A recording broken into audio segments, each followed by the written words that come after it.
Welcome to the Real Joe Show. Today we have Tyler Elstrom. This is going to be one to watch. Tyler is the ADHD real estate coach, and we're going to be introducing him and give a little bit about his background and then hear about what ADHD and it does and how to work with it and around it to make your business successful. So let's go. Tyler, welcome. Cool. Thank you. Thanks for using your platform to bring more visibility to this. Sure. It's actually a really relevant topic. ADHD is everywhere. It's talked about from grammar school all the way up through life. And to have you on here talking about it, I think you'll see it's almost a job requisite for realtors to be ADHD, it seems.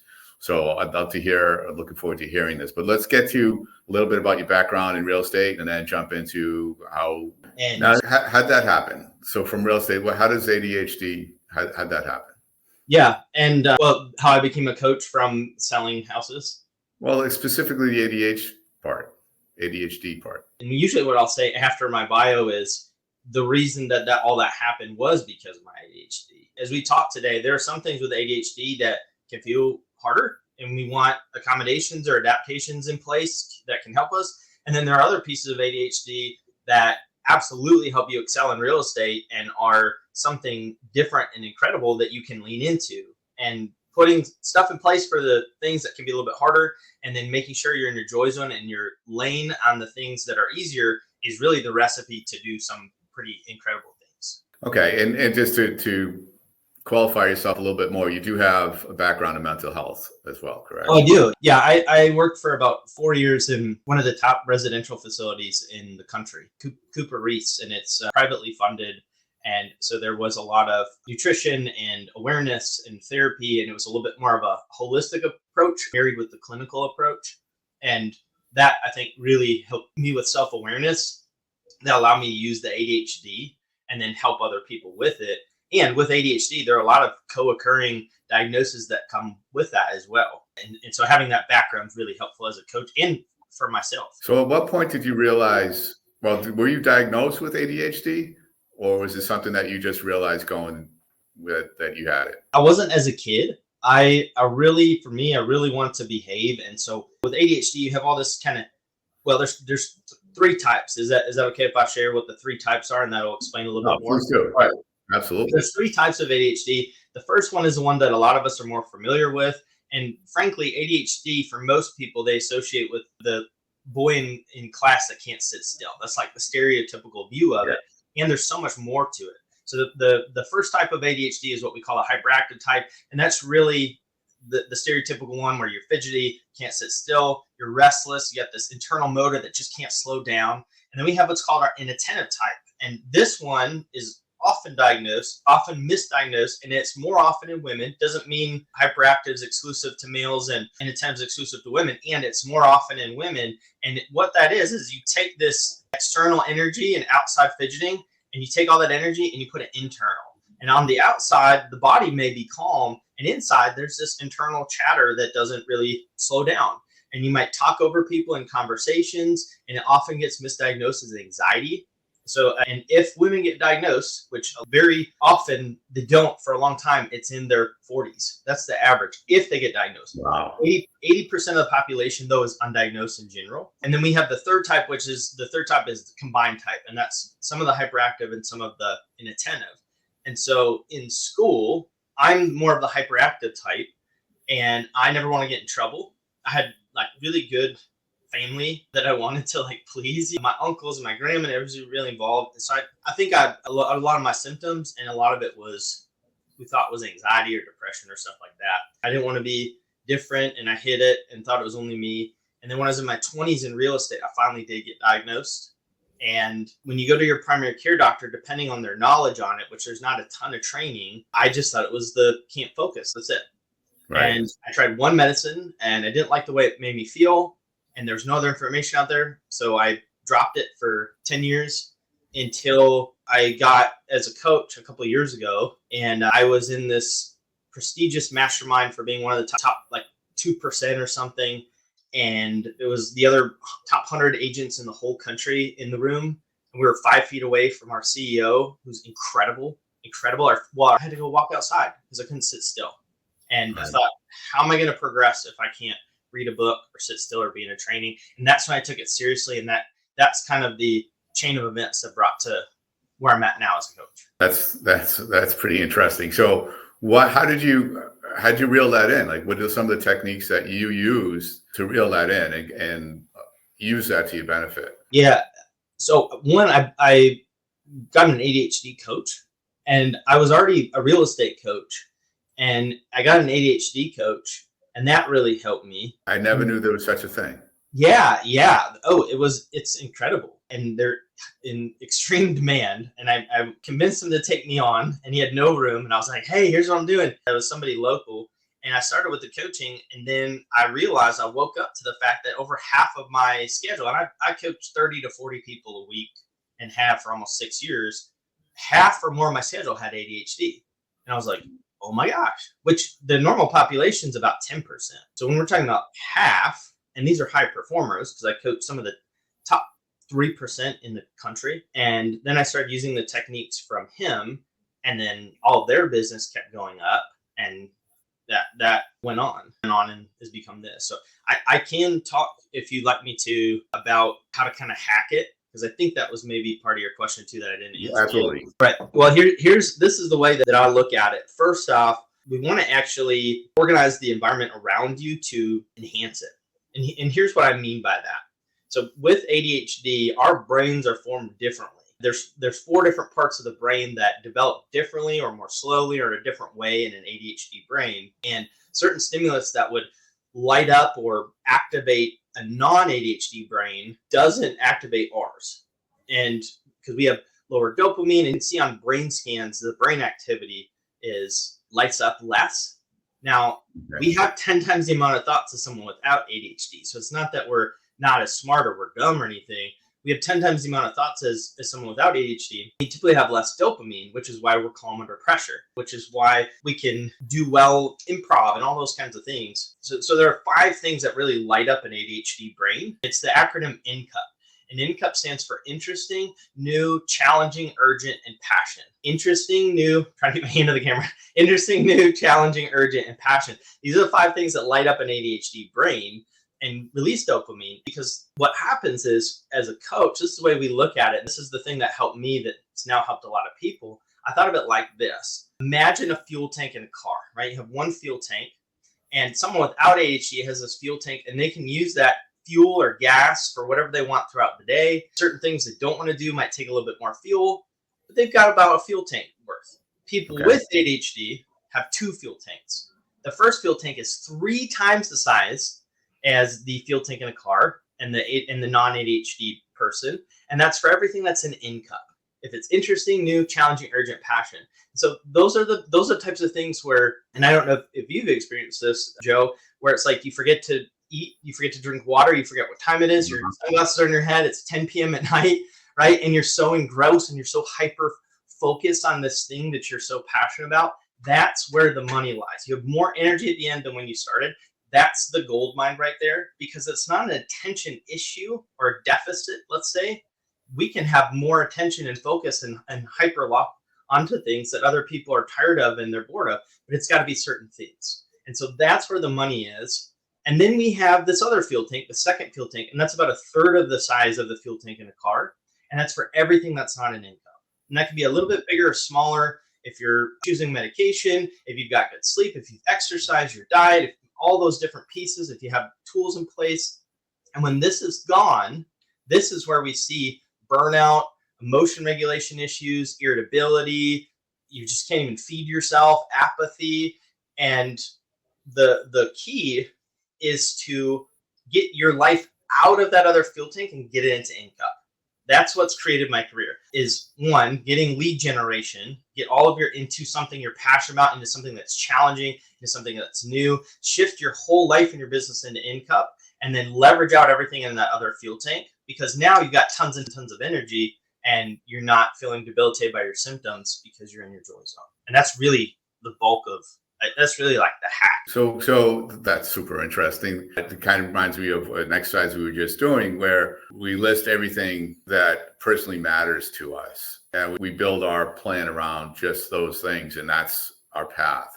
Is it the 4? We use it's the 411 is what I'm referring to. Is that similar? Is that how you determine what should be in that in cup? Like, how does an agent want to figure out where to put that attention?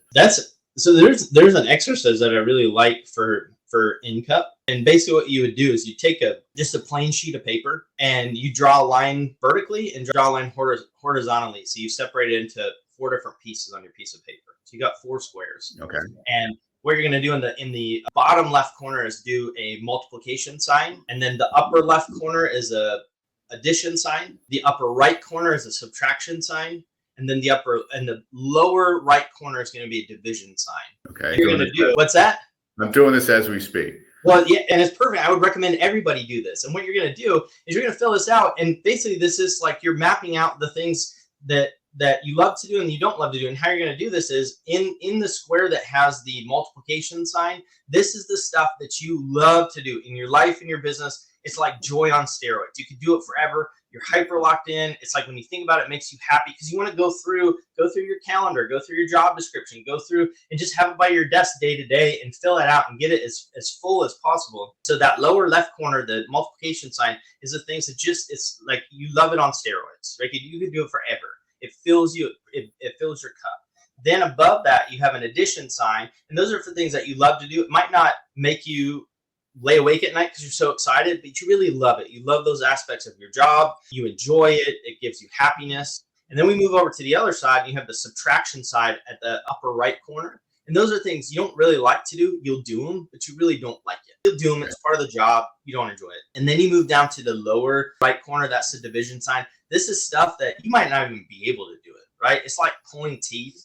You hate it. It makes you frustrated. You feel exhausted after, drained. You can do this with activities around the house: laundry, dishes, mow the lawn, whatever. Some stuff you like, some stuff you might not like. The goal is for you to live on the left, right? What would happen if you lived your whole life on the left?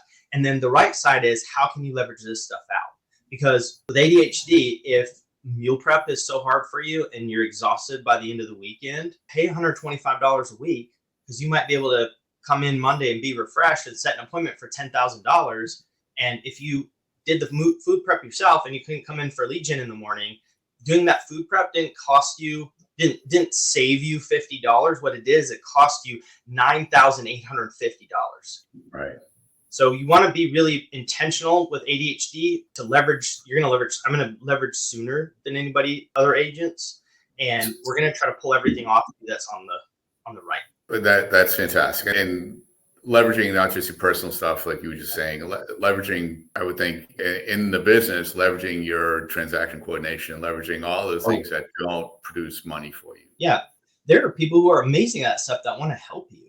So bring them in. I've created a lot of jobs in my life because I'm really good at some stuff and really terrible at some stuff. So I just create jobs. It's a win-win. Yeah, that's the way to go. Absolutely. The one thing that you said that you dug into was lead gen. And lead gen is one of those things that I'm going to assume, because I hear it a lot, it's not going to be on the left side. Yet that's the business. So how do you work with agents that are struggling with picking up the phone or struggling generating leads because they like doing the softer stuff, the more fun things? How do you bring them over to that? That's such a great question. And here's what I would say.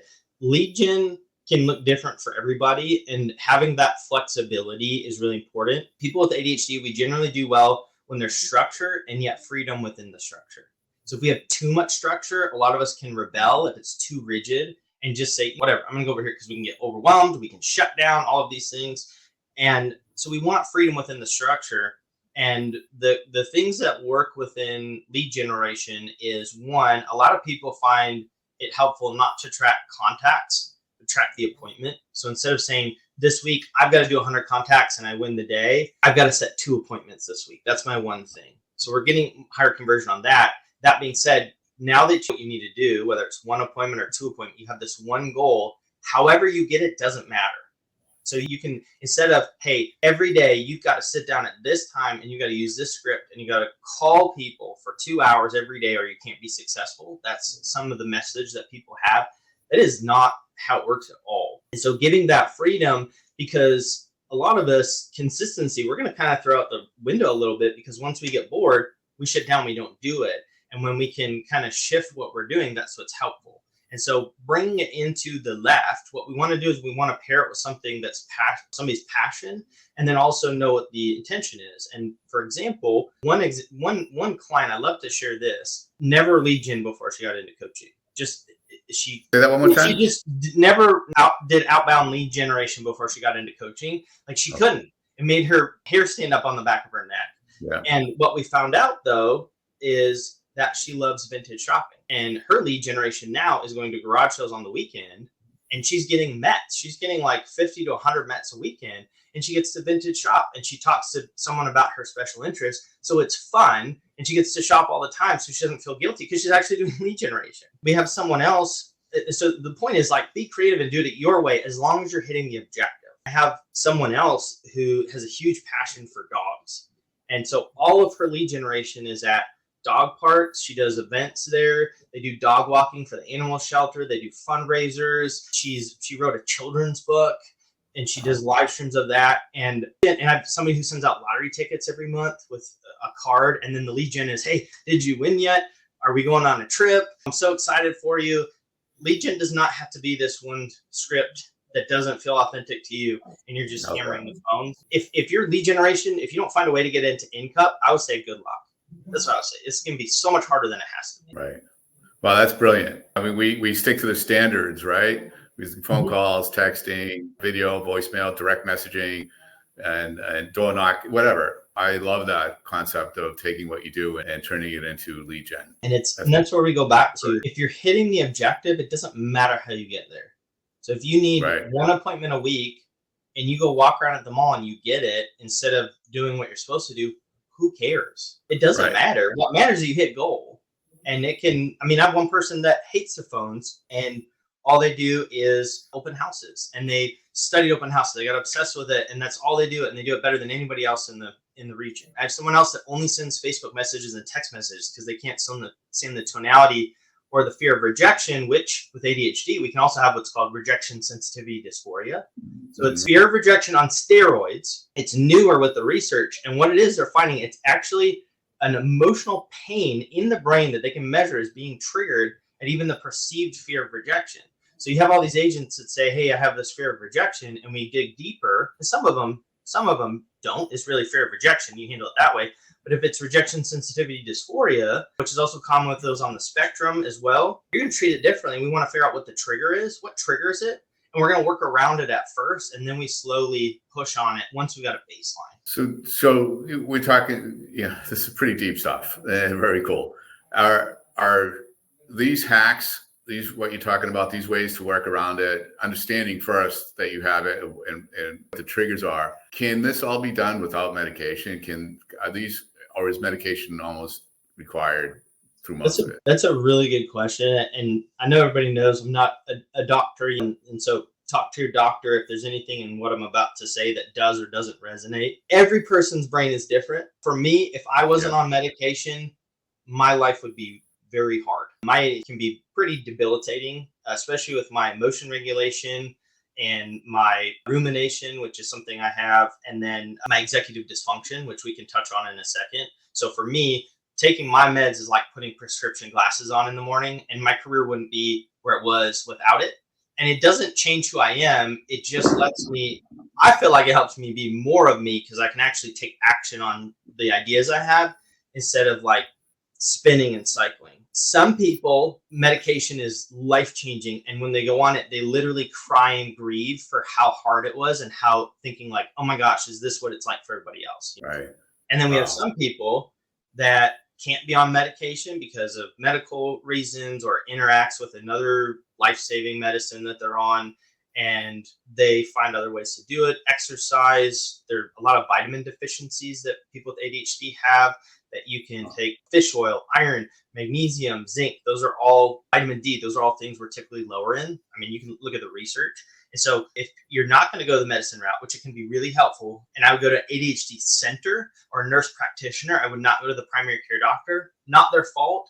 Most of them, not all, some of them, but most of them don't have the training beyond. So that's where a lot of people try one med, they say it doesn't work, and then they're off of it forever, but they need it. So Yeah.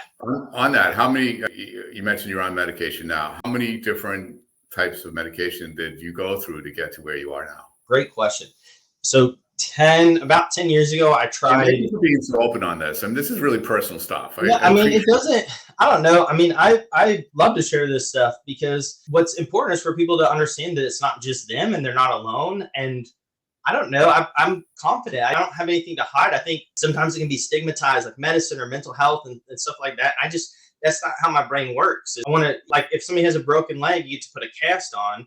And so if somebody's got mental health or depression or anxiety or something that's debilitating, and we don't treat it the same way. And I think we will at some point. So medication wise, 10 years ago, I tried one. I didn't love the way it made me feel, some of the side effects.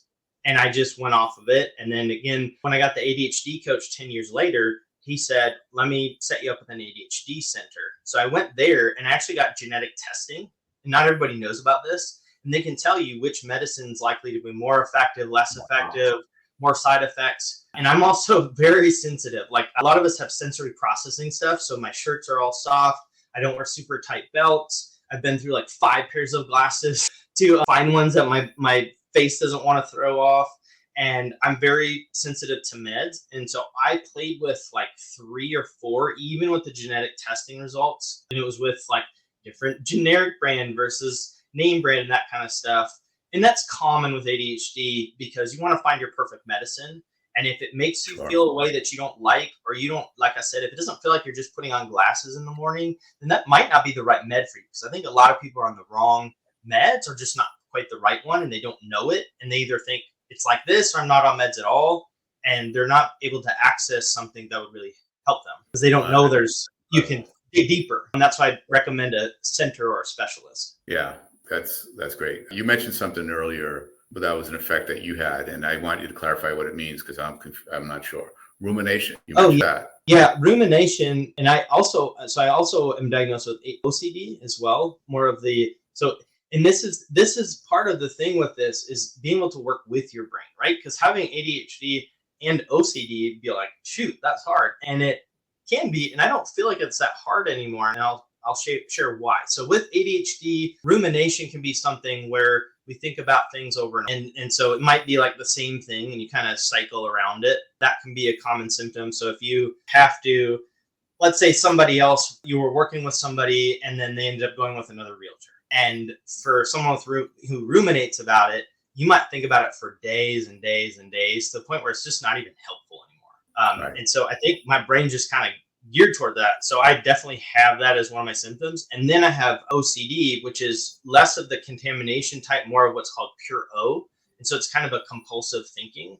And so you take the rumination, you pour gasoline on it, and that's like how my brain works. So as a kid, what I learned is I can't stop it. What I can do is I can actually point at it because my brain has to chew on something all the time.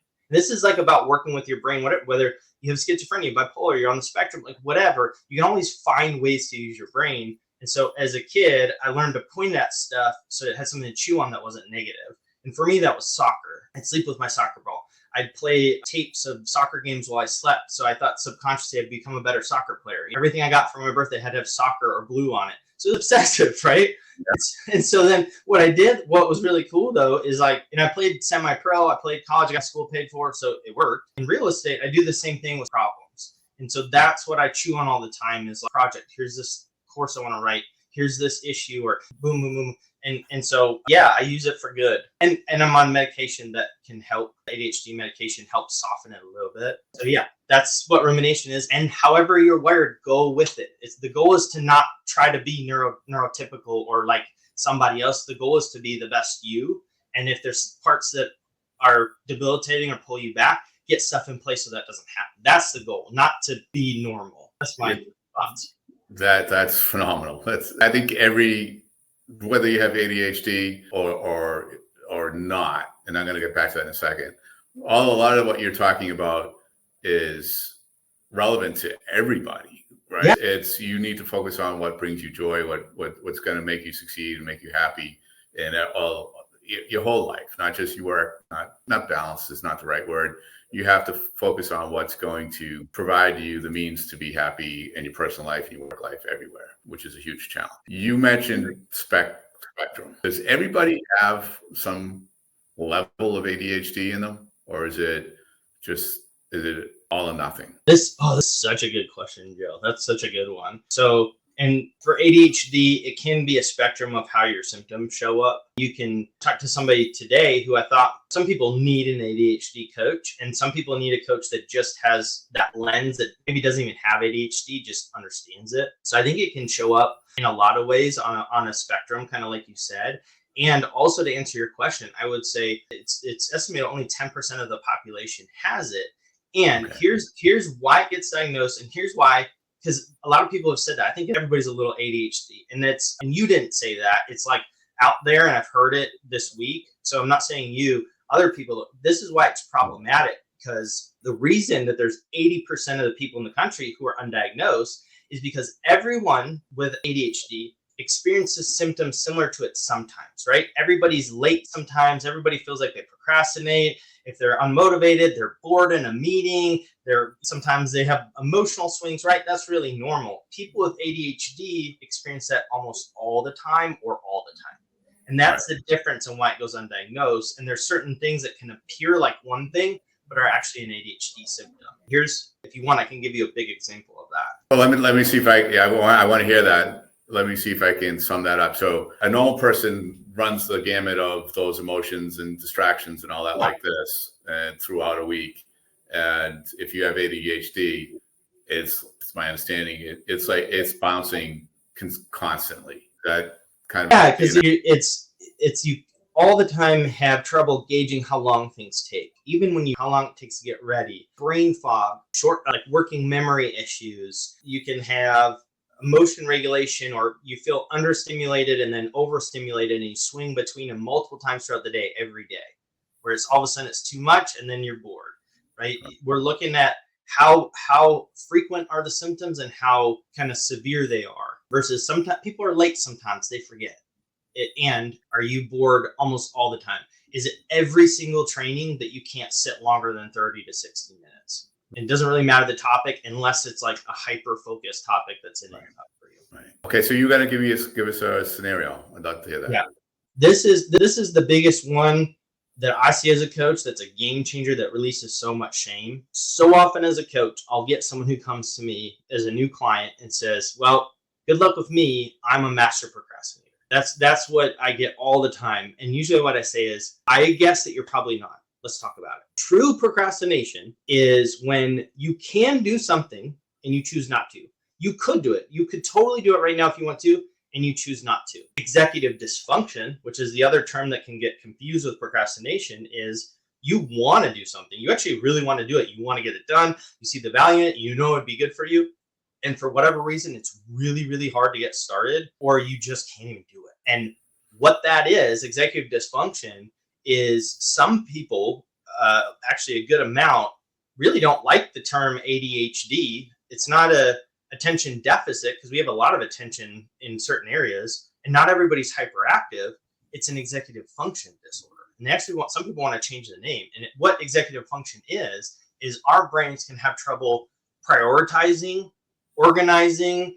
We see the end, we don't see the steps in between, or we see the 10 steps to get where we want to go, and we see it all at once. And we think, well, if I start at 8, then maybe 2 will be easier. And then I should go to 4. And then, oh, I forgot this. And now I'm distracted by here. And there's all these pieces with executive function. And then our brains aren't lighting up. And there's not dopamine, which is responsible for taking action and motivation and all these things. And as a coach, if it's true procrastination, we're going to layer on the pain to motivate, right? What was the issue of you not doing that thing? What did it cost you?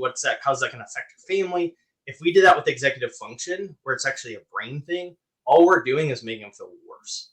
We're layering on the shame instead of using occupational skills and getting a spreadsheet and dumping everything on the list and helping prioritize externally, because our brains aren't doing it internally, and choosing what's the next action.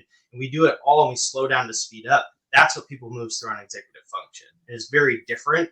And if you use the wrong one, it can be harmful. Or if it's procrastination, you don't move them forward because it's actually, they need pain.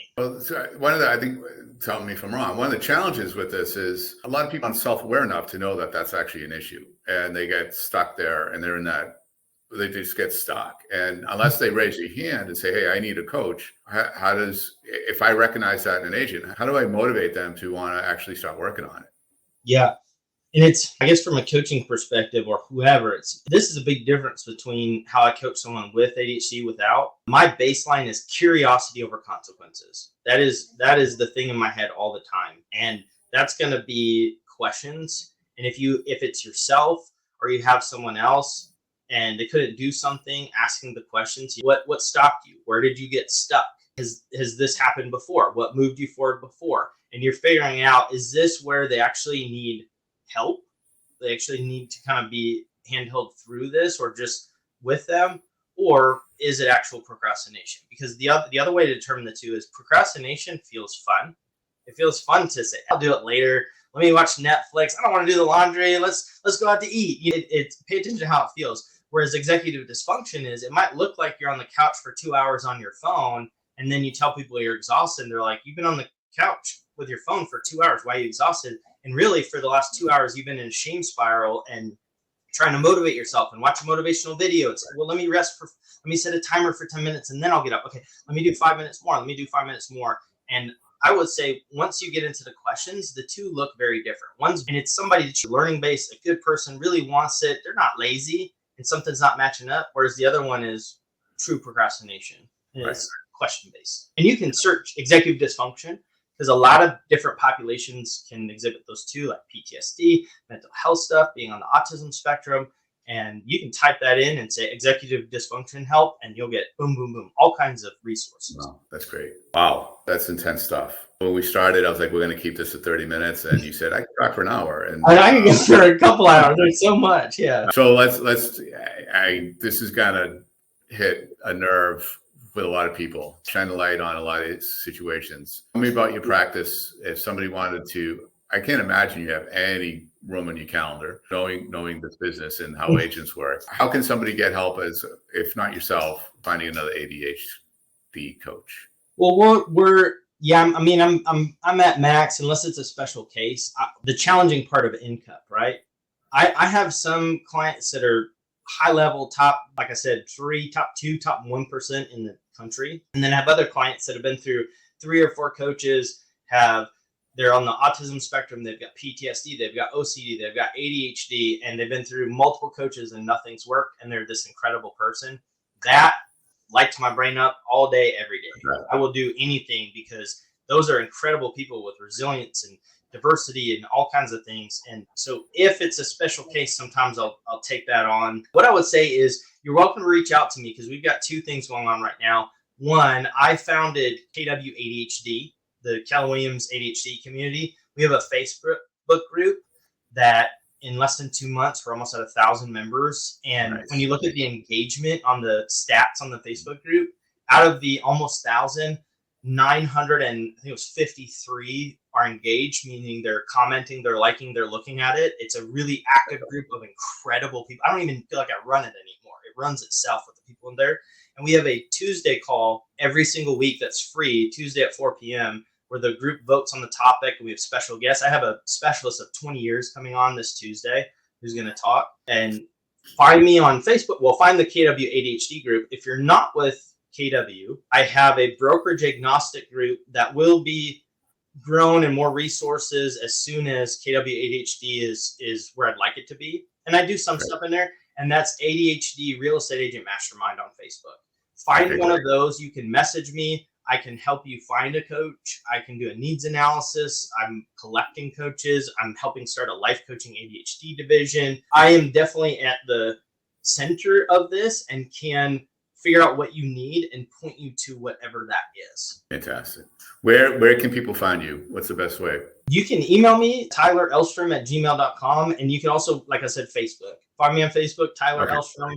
It's got my headshot on there. I don't look that different. I think it's only a year old. Find me either way. And we've got a whole process, because it's really, the goal is, I know what it's like to feel like you're the only one. And that's what keeps me up at night. And until everybody has a name for what they're experiencing. Again, I got OCD, so watch out, because we're coming for everybody to help them, because I won't rest until that happens. I won't. And so we're going to help everybody we possibly can. Tyler, this has been amazing. Thank you. definitely one of my favorites. It's so relevant and so informative, and thank you for being so open and discussing about what you're doing and personally how you handled it and how you're handling it. Great stuff. I look forward to meeting you. I know you're going to be in the area. Coming up. Yeah, I'm looking forward to that. Thanks again. And everybody who's watching this, drop down. You can find his contact information in the comments. And this has been great. Reach out to him. He's obviously very willing to help. Thanks, Tyler. Thank you so much. Hang on for a second, would you? I don't want you to leave.